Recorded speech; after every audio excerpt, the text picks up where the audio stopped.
नमस्कार, आप देख रहे हैं प्रार्थना हो स्वीकार। आपके साथ मैं हूं सुनीता राय शर्मा। श्री हरि की कृपा का सबसे उत्तम दिन है एकादशी।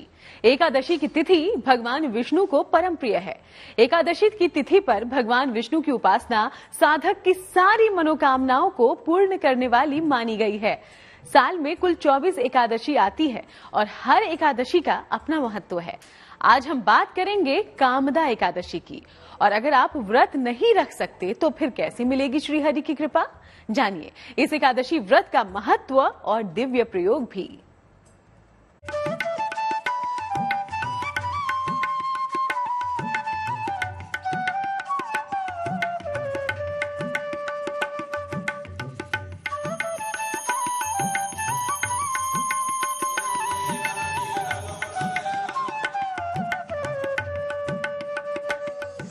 श्रीहरि की कृपा पाने का दिन है कामदा एकादशी।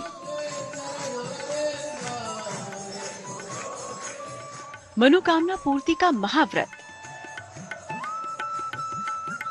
हरि कृपा दिलाएगी आपको कष्टों से मुक्ति।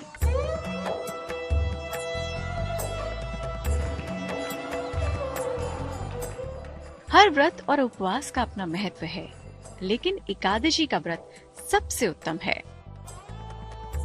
कहते हैं कि बड़ा ही दिव्य और चमत्कारी है कामदा एकादशी का व्रत। कामदा एकादशी जैसा कि नाम से आशय है कि इस दिन हमारी जितनी भी मनोकामनाएं होती हैं उनको मन में धारण करके भगवान विष्णु का व्रत करना चाहिए। एकादशी का उस दिन प्रातः काल हमें ब्रह्म मुहूर्त में उठकर स्नान करके भगवान विष्णु का यथाविधि पूजन करना चाहिए, जिसमें कि चंदन है, पुष्प है।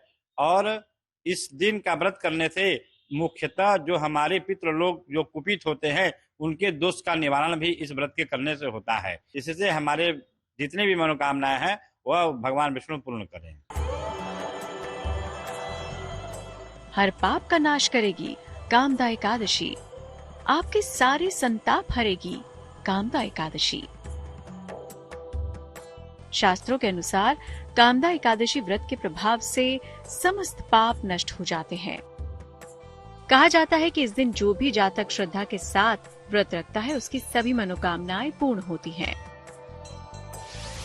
शरीर और मन को संतुलित करने के लिए व्रत और उपवास के नियम बनाए गए हैं। तमाम व्रत और उपवासों में सबसे ज्यादा महत्व एकादशी का है। महीने में 2 बार पड़ती है एकादशी, एक शुक्ल पक्ष में और दूसरी कृष्ण पक्ष में। एकादशी व्रत में मुख्य रूप से भगवान विष्णु, कृष्ण या उनके अवतारों की पूजा होती है।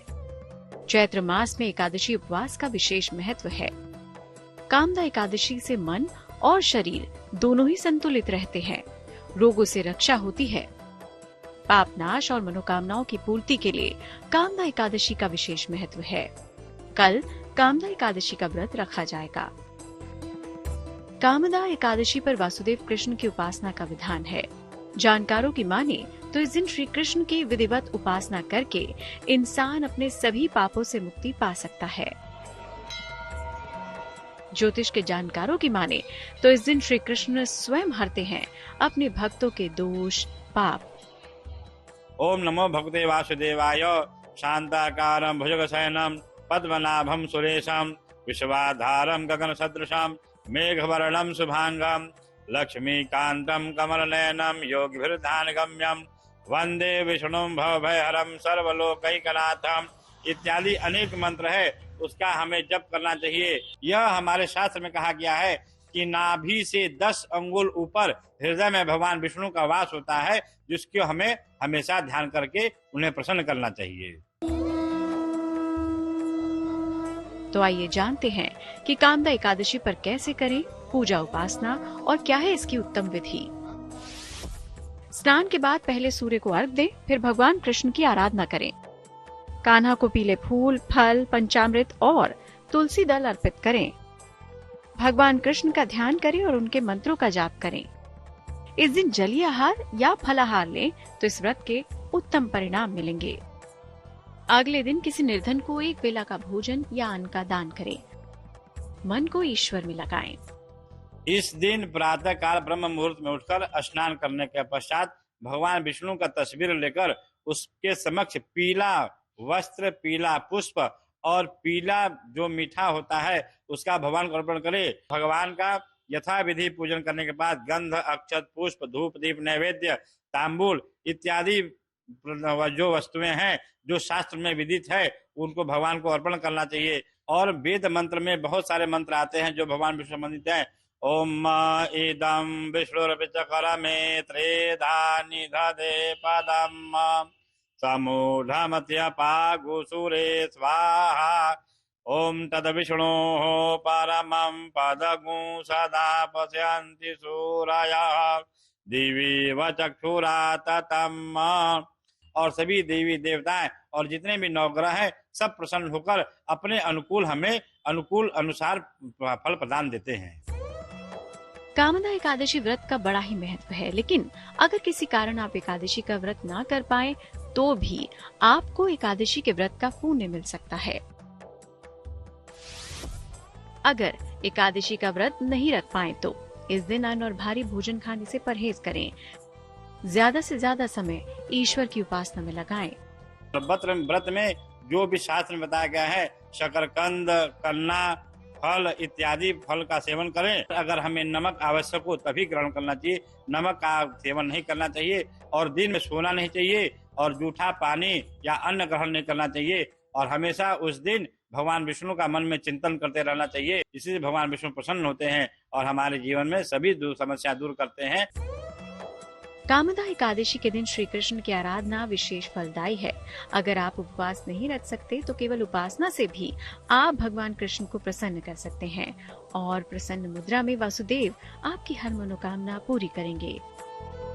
कहते हैं इस दिन खास प्रयोगों से संतान से जुड़ी हर मनोकामना पूरी हो सकती है।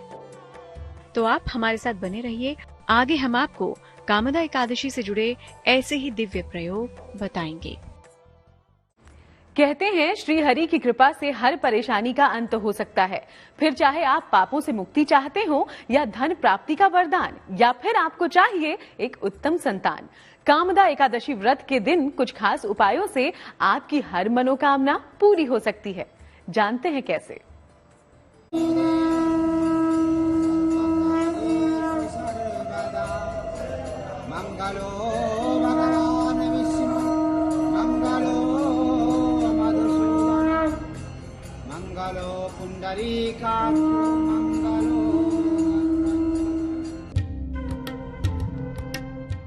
वासुदेव श्री कृष्ण की कृपा पाने के लिए कामदा एकादशी का व्रत परम फलदायी है।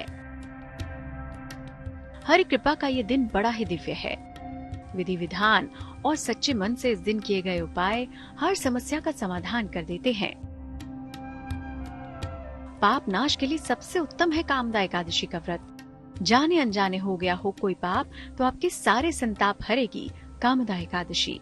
इस दिन भगवान विष्णु को अर्घ्य भी देना चाहिए, जिसमें लाल रोली, चंदन और काली तिल, जौ मिलाकर भगवान विष्णु को अर्घ्य देने से भगवान विष्णु प्रसन्न होते हैं और हमारे जितने भी ग्रह बाधा होती है, जितने भी पितृ संबंधी दोष होते हैं, उससे हमें निवारण प्राप्त होता है।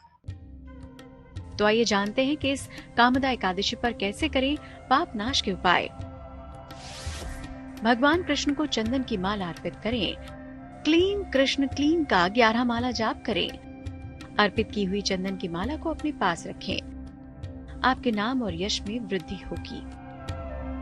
अगर आपके जीवन में धन से जुड़ी समस्या है तो भी कामदा एकादशी का व्रत आपके लिए उत्तम फलदायी हो सकता है।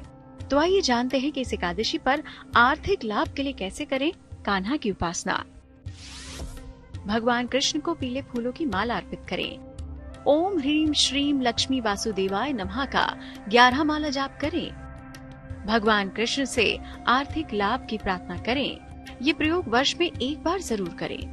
यजुर्वेद में पुरुष सूक्त एक आता है, अगर हमें याद है तो उस मंत्र का अवश्य पाठ करके या ओम नमो भगवते वासुदेवाय, ये 12 अक्षरी मंत्र है जो भगवान विष्णु को अति प्रिय है। इसके करने से हमारी सभी मनोकामनाएं पूर्ण होती हैं।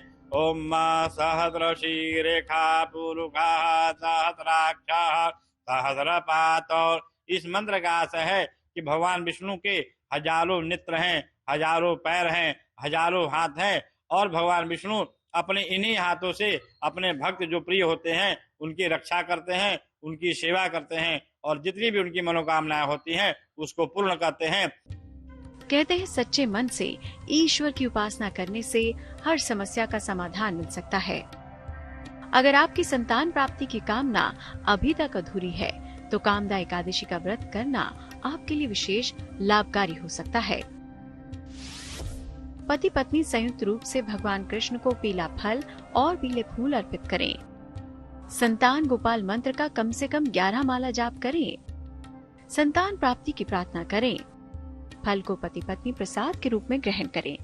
एकादशी तिथि जो है वो भगवान विष्णु की मानी गई है और ऐसा शास्त्र में विदित है कि व्रतों में एकादशी सबसे उत्तम बतलाया गया है और इस दिन एकादशी का व्रत करने से हमारे सभी इच्छाएं भगवान विष्णु पूर्ण करते हैं। जितनी भी देवी देवता हैं सृष्टि में सबका संचालन भगवान विष्णु ही करते हैं। इसलिए हमें भगवान विष्णु को प्रसन्न करने के लिए एकादशी तिथि जो विशेष तिथि भगवान विष्णु को अति प्रिय है उस दिन हमें व्रत करने से हर इच्छा पूर्ण हो जाती हैं। तो आप भी भगवान कृष्ण की उपासना के इस पावन व्रत का लाभ उठाइए। विधि विधान से कामदा एकादशी का व्रत रखिए, फिर कान्हा स्वयं करेंगे आपका कल्याण। आगे जानिए कामदा एकादशी पर कैसे फूलों से सजेंगे बांके बिहारी। कामदा एकादशी व्रत उपासना भगवान विष्णु की कृपा से मुक्ति और मोक्ष का मार्ग भी खोलती है। तो इसी एकादशी से कृष्ण नगरी मथुरा में सदियों पुरानी परंपरा की शुरुआत होती है जो पूरी गर्मियों तक चलती है। बांके बिहारी को गर्मी से बचाने के लिए फूल बंगला बनाया जाता है। देखिए।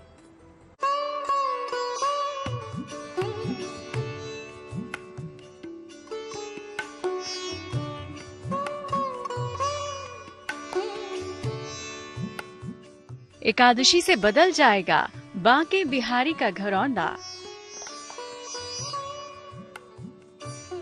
फूलों में सजेंगे बांके बिहारी। फूल बंगले में विराजेंगे गोविंदा। पहली बार गर्भगृह से बाहर दर्शन देंगे कान्हा। बांके बिहारी के दरबार में निभाई जाएगी फूल बंगला की परंपरा। कल नव संवत की पहली एकादशी यानी कामदा एकादशी है। साल की पहली कामदा एकादशी की तिथि से बांके बिहारी के दरबार में फूल बंगला की शुरुआत होगी। कामदा एकादशी से फूल बंगले में विराजेंगे बांके बिहारी। गर्मी से राहत के लिए निभाई जाती है परंपरा। हरियाली अमावस तक फूल बंगले में रहेंगे बिहारी महाराज। बांके बिहारी भगवान कृष्ण का एक नाम है जो भगवान विष्णु के अवतार माने गए हैं और फूल बांके जो है बंगला उसका आशय है कि वो जो घर है वो भगवान विष्णु को फूल अति प्रिय होता है। पीले रंग का फूल अति भगवान विष्णु को प्रिय है तो उसमें फूलों का घर बनाकर उसमें फूलों का आसन देते हैं, फूलों की शैया देते हैं, फूल का ही बिस्तर देते हैं। यह सब देने से भगवान विष्णु उस पर विराजमान हम लोग कराते हैं और प्रार्थना करते हैं कि हे प्रभु जिस प्रकार से आप फूल की शैया पे सोए हुए हैं उसी प्रकार से हमारे जीवन में भी हर जगह फूल ही फूल हो। कामदा एकादशी से ही भगवान बांके बिहारी फूल बंगले में विराजते हैं। इसीलिए इस एकादशी को फूल डोल एकादशी भी कहते हैं। फूल बंगले के साथ साथ बांके बिहारी के पूरे मंदिर को फूलों से ही सजाया जाता है। अब बांके बिहारी सुबह और शाम फूल बंगले में ही दर्शन भक्तों को देंगे। बांके बिहारी का यह दरबार अब हरियाली अमावस तक फूल के महल में तब्दील हो जाएगा। फूल बंगले के लिए रोजाना कई क्विंटल फूलों का इस्तेमाल होता है। तो ये जान लीजिए कि बांके बिहारी के दरबार में निभाई जाने वाली ये परंपरा कब और कैसे शुरू हुई। बांके बिहारी के दरबार में फूल बंगले की परंपरा भक्ति काल में आज से करीब 600 साल पहले शुरू हुई थी। फूल बंगले की परंपरा तानसेन के गुरु स्वामी हरिदास ने की थी। संगीत सम्राट स्वामी हरिदास को ही ठाकुर बांके बिहारी लाल के प्राकट्यकर्ता के रूप में माना जाता है। मान्यता है कि ठाकुर जी की राग सेवा करते हुए स्वामी जी की भावना थी कि गर्मी के दिनों में फूल और पत्तियों से बने डोले में विराजे ठाकुर जी को शीतलता मिलती है। भाव सेवा के अनुरूप आराध्य को फूल और पत्तियों से बने डोले में बिठाते और सेवा करते थे। परंपरा का निर्वहन करते हुए बांके बिहारी जी के सेवायतों ने भी गर्मी के दिनों में फूल बंगला परंपरा बरकरार रखी। फूल का आशय होता है कि जिस प्रकार से हम फूल बगीचे को देखकर मन प्रसन्न होता है हे प्रभु, हे विष्णु भगवान, हमारा मन भी हमेशा उसी प्रकार से प्रसन्न रहे जिस प्रकार से बाग बगीचा देखने पर मन प्रसन्न होता है। मेरे जीवन में सभी कठिनाई दूर हो जाए और मैं हमेशा प्रसन्न चित्त रहूं और आपका यथाशक्ति पूजन करूं। इस प्रकार से हमें भगवान से प्रार्थना करके उस फूल बंगला में भगवान विष्णु की विराजमान कराना चाहिए। गेंदा, गुलाब, कमल, रजनीगंधा, रायबेल, कुंद, मोगरा, चमेली, मॉलट्री जैसे फूल फूल बंगला में लगाए जाते हैं। Bureau report, good news today. तो इस एकादशी पर श्री हरि की कृपा आपको मिले, यही हमारी भी प्रार्थना है। फिलहाल हमें इसी के साथ इजाजत दीजिए। देश दुनिया की बाकी तमाम अच्छी खबरों के लिए आप देखते रहिएगा GNT।